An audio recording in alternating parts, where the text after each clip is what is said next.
Hello, hello, Libra Collective, Sun, Moon, and Rising. Ako po si James. Kamusta po kayong lahat? And welcome po sa James Tarot PH. Ito po ang inyong detalyado, komprehensibo, at hindi beten na weekly reading for September 29 hanggang October 5. So Libra, happy birthday po sa mga celebrants natin dyan. Hopefully po ay meron kayong beautiful gathering with your loved ones. Enjoy, enjoy. And I hope your wishes do come true this time. So, another round to the sun. Ito yung pagkakataon mo to really have fun, enjoy, and share it with your loved ones. Okay? So, kunin nyo lang po yung mga ka-resonate kayo ha, and leave the rest. Yung po iba impormasyon para po sa ibang Libra yan. Okay? So, use your intuition para makuha nyo po yung akmang messages na para sa inyo mula sa inyong spirit guides. Okay? So Libra, thank you again for all of your donations. Saka po sa mga hindi nag-i-skip ng ads, malaking bagay po yan para sa akin every time na meron po tayong free reading for Libra. So thank you po for not skipping the ads. So, ano po naghihintay sa inyo sa buong September 29 hanggang October 5? Inhale. And exhale. At the center of your reading, you have the Queen of Wands. Beautiful. Ikaw to. It's all about you. Mamaya pag-usapan natin. In the area of what you want, you have the Magician card. Yes, yes, yes. In the area of what you need, you have the Ace of Swords. Wow, napakaganda. In the area of what's affecting your current energy, you have Nine of Cups. Alam mo na Libra, kung lagi po kayo nanonood sa akin, kapag lumalabas si Nine of Cups, ito rin time mo to make a wish. So ngayon, take a moment to close your eyes, set your intentions, make a wish. Kung medyo mahaba-haba yan, pwede mo rin i-pause ang video na to, balik ka sa akin after your wish, okay? Nine of Cups in the area of what's affecting your current energy. In the area of your near future, you have the Four of Swords. Beautiful. In the area of your challenge for the week, meron kang the Fool card. Ooh, interesting. In the area of your fortune, you have the Four of Cups. Wow, 4-4 is here, telling you you are protected, you are guided. Kung ano man yung gagawin mo, protektado ka, ligtas ka. Okay? In the area of your divine messages, you have the Queen of Pentacles. Dalawang queens ang nandito. So mamaya pag-usapan natin kung ano ibig sabihin yan. At ang outcome mo for the week, eto yan Libra. Mamaya sabay-sabay natin siyang bubuksan at the end. But first, ano muna lingering energy in your background? Meron kang Page of Cups. Sabi ng spirit guides mo, ngayong linggong ito, magiging armas mo ay pagiging parang bata ulit. Kailangan maging masaya ka, enjoy life, don't take things personally. Huwag mo dibdibin yung mga bagay-bagay. Learn to move, learn to forget, learn to wag i-big deal yung mga bagay na hindi naman ka big deal. Lagi mong piliin yung kaligayahan mo over anything else. Narinig ko rin dito na panahon na para magsaya ka naman. And parang, I don't know why, ayoko sabihin pero sige sabihin ko na. Parang masyado ka daw kasing seryoso every single time tungkol sa mga ginagawa mo. Ngayon nakita ko rito na kung meron kang balak gawin, itry mo lang pero wag mo agad dibdibin.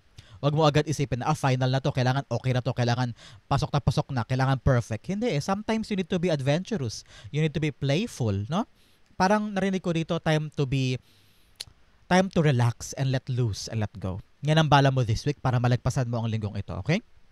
At your center, you have the Queen of Wands. Queen of Wands, ikaw to. Especially po, birthday season mo ito. Nakita ko napakataas ng charm mo, napakalaki ng aura mo. People are drawing attention to you. Siguro mapapansin mo to kapag pupunta ka sa mall o kaya sa crowded places, everybody's looking at you. Napaka-charming mo, napaka-magnetic mo. You are a center of attention. You are really a head turner, kumbaga. So ngayon, pamiyanihin mo this week is your confidence. Malalagpasan mo kahit ano sa linggong ito dahil confident ka. If you truly trust yourself, you trust your ideas, you trust your talent, walang kahit na sino makakapag-down sa'yo. Nakita ko rin dito na makinig ka lang sa sarili mo. Kung puro nega ang paligid, i-ignore mo sila, wag mong pansinin. Narinig ko rin dito na takpan ang tenga for negativity. Takpan ang tenga, sabihin ng iba. Wag mo daw laging isipin yung judgment ng ibang tao. Do your best, do what makes you happy.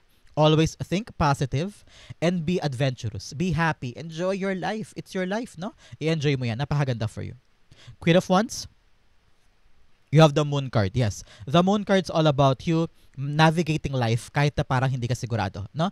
Marami po kayong ganyan na parang gagawin ko ba? Natakot ako pero hindi ko kaya. Masyado ka na rin emotional this time. Especially po, parang pinapaalalahanan ka ng spirit guides mo na don't rush anything.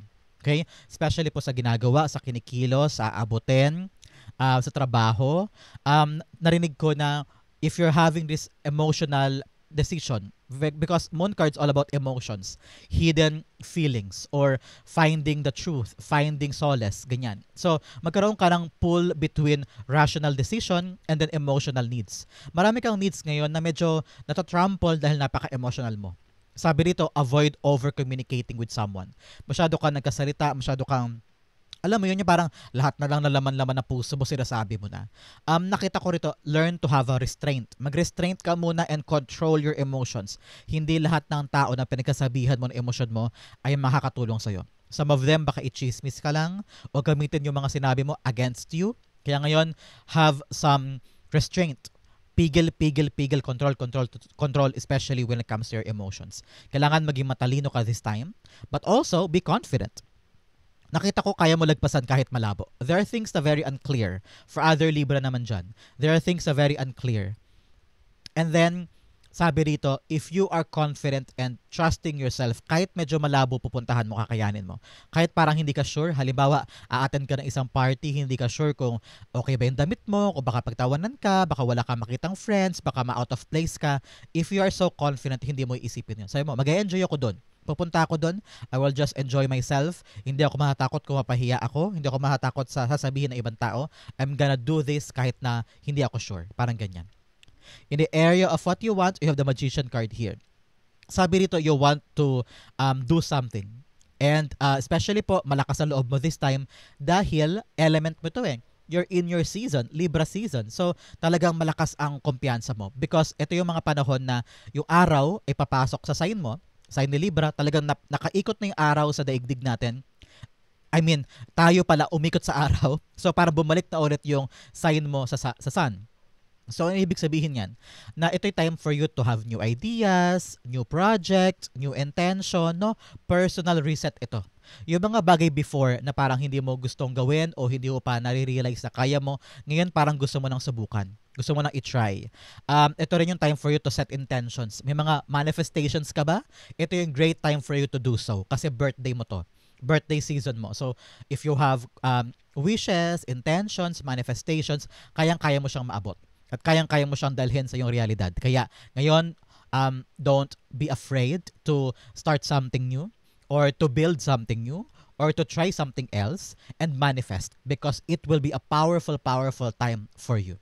Magician card, especially here, yung wish mo, kayang-kayang matupad ni Magician. Yung manifestations mo, kayang-kayang dalhin sa lupa. Kaya parang talaga naman, great time talaga sa'yo to make a wish come true. Magician card, you have the 8 of Swords. 8 of Swords, nakita ko rito, marami kang duda. Parang sabi mo, magaganap kaya yun? Makukuha ko kaya? Sana, no? Sana. Puro ka sana. Marami kang takot, marami kang duda, marami kang alinlangan. Pero ito yung tamang panahon para sabihin mo sa sarili mo, ay maabot ko, ay kaya ko, makakaligpas ako dito, ay ma-achieve ko yan, tignan nyo lang. Parang ganyan. So, don't doubt yourself. If you want to succeed, get it. Grab it. Maging go-getter ka. Huwag kang papakadena doon sa limitado mong mundo. Huwag kang mag-self-sabotage. Always trust yourself. Especially here, in the area of what you need, you have the Ace of Swords. Ace of Swords all about your clarity. Kailangan daw clear sa mind mo kung ano yung mga bagay na gusto at kung ano yung mga bagay na ayaw. Sometimes, you also need to focus on yourself. Nakita ko yung kalituhan eh. Nalilito ka, hindi mo alam kung kanan or kaliwa, tama ba to o mali, to the point na hindi ka na nakakagalaw. Kaya sabi ng spirits mo, kapag may confidence and then may talas ng isip, malinaw sa isip ang gagawin, maabot mo yung gusto mo this time. Narinig ko kasi with 2 queens here, Queen of Wands and Queen of Pentacles, nag-aagaw yung pag-iisip mo sa dalawang magkaibang bagay. Nag-butt heads, urong sulong, atras abante, para hindi ka magkaroon ng unifying na isip this time. Kasi mamaya gusto mo to, mamaya ayaw, mamaya yun ang gusto mo, ngayon ayaw na naman. So, make up your mind about something, okay? Ace of Swords, you have the 6 of Cups. 6 of Cups all about you talaga namang reconciling the past. Nakita ko rito ito nakaraang buwan, nakaraang linggo, nakaraang taon, parang hindi ka pa mapakali o hindi mo pa ma-realize yung lesson na dapat mo ma-figure out sa pinagdaanan mo. You're in your birthday season. Kaya dapat ngayon pa lang nag-set ka ng intention mo. At somehow, para kang nasa starting point ng karera. Diba lahat kayo parang nakayuko doon, ready to makbo. Pero kung hindi ka pa handang kumalas sa past, paano ka makakatakbo paharap sa future mo? So ngayon, narinig ko dito, linawin yung mga bagay na meron sa past na hindi pa masyadong malinaw. O hindi pa tapos o wala pang closure. Baka meron sa inyo wala pang closure sa past love life o sa past trabaho, sa past pangarap na hanggang ngayon pabalik-balik. O kaya may issue, may drama sa past na hanggang ngayon nadadrag pa rin hanggang sa present mo. Time na para tapusin yan. And be clear. Parang katulad ng story na to, i-slash mo na yung past na yan para hindi na humabol-habol pa. Okay? In your what's affecting your current energy, you have the Nine of Cups. Nine of Cups all about fulfillment. Ramdam ko yung pagkauhaw mo na makuha na yung wish mo, na ma-fulfill in life. Sabi mo, gusto ko na ulit maging maligaya, gusto ko na ulit makalabas, gusto ko na ulit maramdaman yung fulfillment, satisfaction sa buhay ko. So, ready mong abutin to. Kitang-kita ko aligned na aligned yung dalawang cards sa isa't isa. Na kahit malabo, kahit na hindi ka sure, handa ka maging matapang para makuha lang to wish na ito. So, yun yung alignment mo this time. Kasi nga birthday season mo, kaya lahat aligned eh. So, kung meron kang balak gawin, meron kang balak abutin, kayang-kaya mo siya. Kaya ang secret ingredient mo, tapatan mo yung wish. Be confident, be self-assured, magkaroon ka ng self-esteem na kapag dumating yung wish, kayang-kaya mo siyang tanggapin, kayang-kaya mo siyang yakapin, at kayang-kaya mo siyang pahabain sa buhay mo. Kaya ngayon, be playful. Huwag ka masyadong seryoso. Kapag dumating yung blessing, huwag kang parang, ay, nandiyan na, ano gagawin ko, nakakatakot. Pinapangunahan ka ng kaba, pinapangunahan ka ng negativity. Ngayon, parang katulad ng mga bata, masaya lang sila lagi, hindi sila takot, ready sila to learn, ready sila for new things. So parang ganun ka rin this time. Embrace the new beginning. Embrace the blessing, embrace your gift, embrace this new manifestation, a prayer, a wish na makukuha mo, and then maging matapang ka at maging confident ka na kayang-kaya mo siyang alagaan. The Nine of Cups, you have the Two of Pentacles. Yes, Two of Pentacles all about you deciding factor. Kailangan makapag-decide ka na yung wish mo talaga ay kukunin mo. Nakita ko na this will bring back the balance in your life. Okay?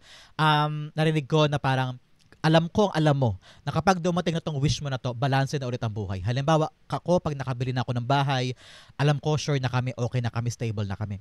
Alam ko pag pinakasalan niya ako, hindi na ako problema o hindi na ako matatakot kung iiwanan niya ako. Parang mga ganyan eh. Meron kang wish na magbibigay sa iyo ng stability. At alam kong yan yung hinahangad mo.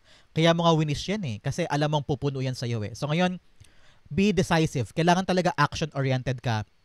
And you're ready to move forward with these wishes. Okay? In the area of your near future, you have the Four of Swords. Nakita ko rito na very, very pagod na pagod ka na. Okay? Sometimes, parang hindi mo na alam gagawin mo. Sometimes, parang sukong-suko ka na pagod ka na. At sinasabi ng spirits mo na take a rest. Okay? Especially po, ngayong linggong ito, time na for you to focus on yourself, to focus on your recreation, magbakasyon kung na kailangan, especially po birthday ninyo. So have fun. Nagiging busy ka ngayon. Kaya pag tawid mo after your birthday season, mapapaisip ka na anong gagawin ko next? Anong balak kong gawin soon? Anong pupuntahan ko? And sabi ng spirit guides mo, ngayon ang importante magpahinga para makapag-reset, recharge, nakita mo na okay, siguro nga ganito gagawin ko, ganito pupuntahan ko. At kapag nag-moment ka ng reset o pagkapahinga muna, doon lilinaw ang lahat. Malalatag mo lahat to. Okay? Narinig ko rin dito self-care, ha? Kung gusto mo mag-parlor o wag mo na sumama sa mga activities, wag mo nang umalis, time for you to. Self-love, self-care. Kaya kunin mo yung time na yan, okay? The Four of Swords is being clarified by the Nine of Wands. Yes, pagod na pagod, hirap na hirap. Nakita ko talaga na take your time to rest, take your time to recharge, take your time to give yourself some love. Okay? Napakaganda for you. Napakalinaw ng your near future. Kasi baka may pagod na pagod ka na, baka ma-burnout ka, baka maapektuhan ng physical health and mental health. Kaya very, very important para sa iyo ang pahinga. Okay? In the area for challenge, unang-una, you have light the darkness. Darkness cannot dispel darkness. Only light can. Love, clarity, and awareness. Importante daw na malaman mo muna yung katotohanan about something. Huwag kang bara-bara. Kailangan, sabi dito, harapin mo na yung mga dark side ng buhay mo. No? If you are on this path of really thinking parang napakalabo, nakakatakot, harapin mo yung nakakatakot para balagpasan na yan. Another message, you have shadow dance. When you move shadows, you discover your rhythm. Fluidity, movement, open. Yes, huwag ka mahatakot na nakatigil ka lang dito. Kapag nasaktan ka, huwag ka magstay dyan. Huwag ka malunod dyan sa pagkalugmok mo. Lagi kang babangon and learn to dance. Pag na-learn mo to dance, makakaalpas ka na sa negativity. Okay? Kailangan you know how to get out of any dark situation. Hindi ka parang laging kontento lang na umiiyak dyan, nakakulong dyan. Sometimes you need to move on. Kahit gano'n ka dark, kahit gano'n kahirap, you need to move forward with life, okay? Narinig ko dito in the area of your challenge, you have the full card. Always start moving. Hindi ka pwedeng porke na nag-fail ka, okay, damdamin mo yung pain, damdamin mo yung pagkatalo, pagkadusa, pero dapat lagi kang babangon. Sabi nga ni Sharon, babangon ako at dudurugin kita. So always tell yourself na kapag nadapa ako, hindi ako pwede magstay dito. Okay? Always move forward, always try to traverse life na para bagang hindi ka papatalo sa buhay. Kasi umiikot ang mundo, mabilis ang mundo. Kaya kung may mga darkness, may mga pagkadapa o kakulangan or pagkalugmok or negativity, kayang-kaya mo labanan yan. And always try to start something new kapag na-delay ka o nahinto ka o natapos ka, okay? The full card is being clarified by you have the Six of Wands. Yes. Nakita ko rito, merong isang bagong opportunity na darating pero baka ayawan mo or baka i-reject mo. Kasi nasa challenge area siya eh. Narinig ko na parang ayaw mo simulan isang bagay kasi natatakot ka. Or you feel like baka ma-reject ka or mag-fail ka, no? Parang narinig ko you don't want to try.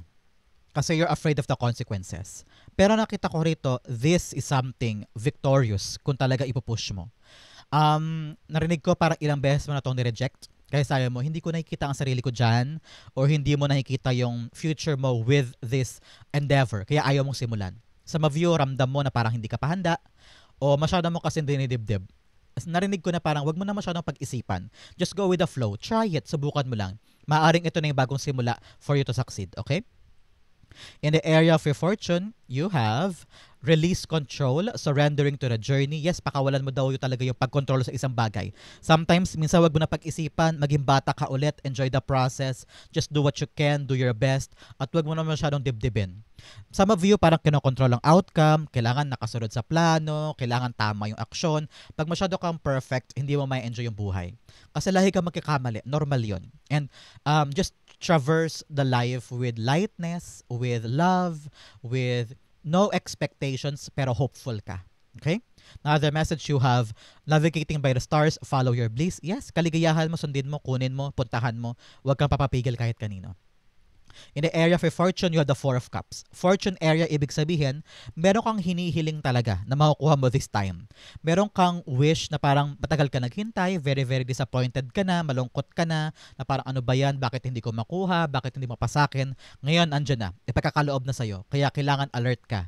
Bukas ang isip mo, bukas ang damdamin mo na tanggapin yan, kasi parating na yan this time. Kitang-kita ko yung power of manifestation coming true sa'yo. So if you are waiting patiently, at meron sa inyo para nawawala ng gana o nawawala ng pag-asa, this time around, babalik yung sigla mo about something kasi merong ibibigay sa'yo, probably a new opportunity through text, chat, or email, or someone coming to you na ipagkakaloob sa yung bagong pag-asa mo. So parang, ay, buti dumating na, ay, meron pala akong aasahan pa. So congrats po, kung ano man yung missing sa life mo, darating na siya this time. Okay? The Four of Cups, you have the Queen of Wands. Yes, Queen of Wands, talagang babalik ang sigla mo dahil sa darating na balita for you. Kung dati talaga parang ano na eh, sukong-suko ka na eh, wala ka ng pag-asa, wala ka ng tiwala na makukuha mo pa eh. Pero biglang boom, biglang may unexpected gift, unexpected scenario na lalakas sa loob mo, magpapabigay sa iyo ng spark, mag-fuel ng puso mo na parang, ay, akala ko wala na pero meron pa pala. Babalik yung confidence mo about this. At hahawakan mo tong blessing na ito, haharapin mo. Kung ito man bagong trabaho sa'yo, sige, puntahan natin, sige, try lang natin, no? So ngayon nakita ko na taking risk, kayang-kaya mo tong lagpasan. Kayang-kaya mong talunin tong challenge na ito because confidence is back at makukuha mo yung missing sa life mo. Congrats po! In your challenge, unang-una, in your divine messages, you have don't let pride get in your way. Yes, huwag mo hayaang ma-pride ka o ma-ego ka. Kung ano yung pagkukulang, kung ano yung dark side ng buhay mo na natakot kang harapin, na parang ayaw mong pag-usapan. Panahon na para magpakumbaba at harapin yung mga dark side na yan. At admit to yourself kung saan ka nagkamali, saan ka nagkulang, ano yung mga pangit sa sarili mo, pangit sa ginagawa mo. At kapag naharap mo yan with humbleness, madali sa yung baguhin ang life mo. You have emotions are running high, yes, especially ngayong birthday season mo. Marami kang gustong gawin, marami kang gustong puntahan. Sometimes, yung mga plano mo, hindi siya ganun kaswak, so naiirita ka. So mataas ang emosyon. Kaya importante talaga maging bata ulit. Maging parang playful ulit. Just enjoy it. And don't have expectations.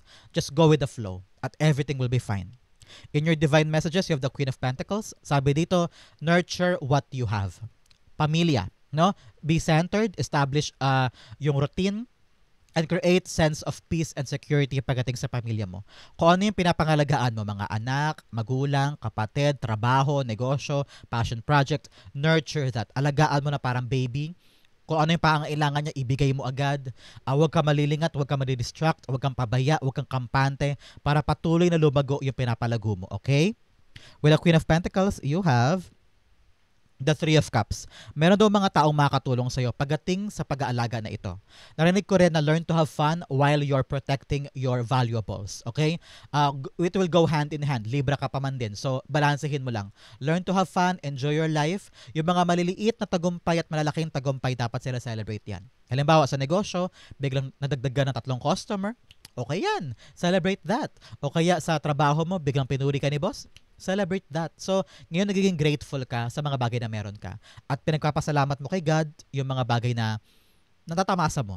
And nasa-share mo yung blessing with other people. So, ngayon, that is your lesson that you need to instill para sa'yo. Okay? Ang outcome mo yan, but first, bigyan mo na kita ng fortune cards. So, unang-una, you have both money or property through an inheritance, winning or windfall. Yes, may paglago sa iyong pera, sa iyong property, merong mapapanalunan, no? So congrats po sa mga mananalo ng pera this time, but most definitely may darating na pera sa iyo. Now, the message you fly, a period of ill health and depression. Yes, kasi nga medyo malungkot ka, hinahanap mo yung sagot, hinahanap mo yung mga bagay na para sa'yo. Kaya ngayon, kailangan talaga tatagan mo ang loob mo, with your family, with your friends, para lumakas ang kumpiyansa. Now, the message you have, March. Baka po importante sa inyong buwan ng March. Baka may friend ka or birthday, celebration, anniversary. Kung wala naman po, this is a confirmation. Meron kang milestone pagdating ng Mayo. Now, the message you have, Ear. Good news, yes. Meron ko talagang hihintayin na announcement. May good news ako nakikita dito. Congrats po. And then, meron kang flowers, happiness, yes. An announcement, good news will give you so much happiness this time. Now, the message you have flag, do not be tempted to lower your standards. Yes, kung ano yung gusto mo, abutin mo yun. Don't let other people make you feel inferior at wag kang mapipilitan gawin ang isang bagay na hindi mo gusto. Okay? Ang outcome mo for the week, ito yun, Libra. For September 29 to October 5, you have, wow, the 10 of Pentacles. 10 of Pentacles all about long-term gains. Kaya nga sabi ko sa inyo, pagpasok ng season mo, Libra, pagpasok ng sign mo in your birth chart, ito yung panahon na mag-set ka ng intention. Kung ano yung gusto mo mangyari moving forward. Ano na ba yung mga bago mong gagawin na mag-set off sa'yo for the next 10 years, for the next 20 years? Ano na yung mga bagong plano? Kailangan malinaw yan, especially here with the Ace of Swords. Kailangan kakaiba doon sa past. Kailangan kung ano yung mga natutunan mo sa past, may apply mo this time sa kalinawan para yung bubuin mong long-lasting ay hindi maapektuhan o hindi magaya sa mga pagkakamali in the past.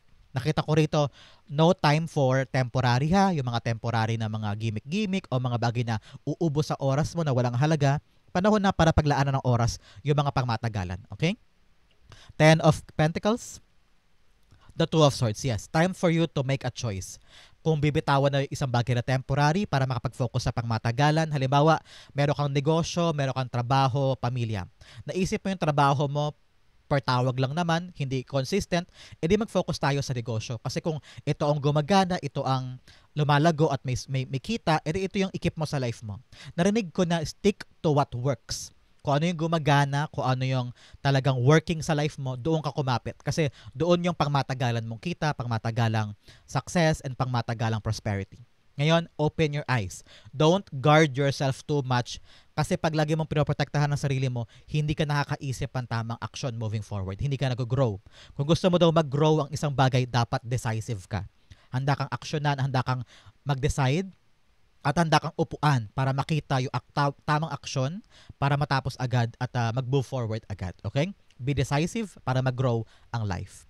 So Libra, this is your September 29 to October 5. Again, happy birthday po sa inyong lahat. Magkaroon sana kayo ng successful, happy, vibrant, and joyous birthday season. Hope your wishes come true. Thank you again for watching hanggang dulo. I love you. This has been James sa James Taro PH. God bless everybody.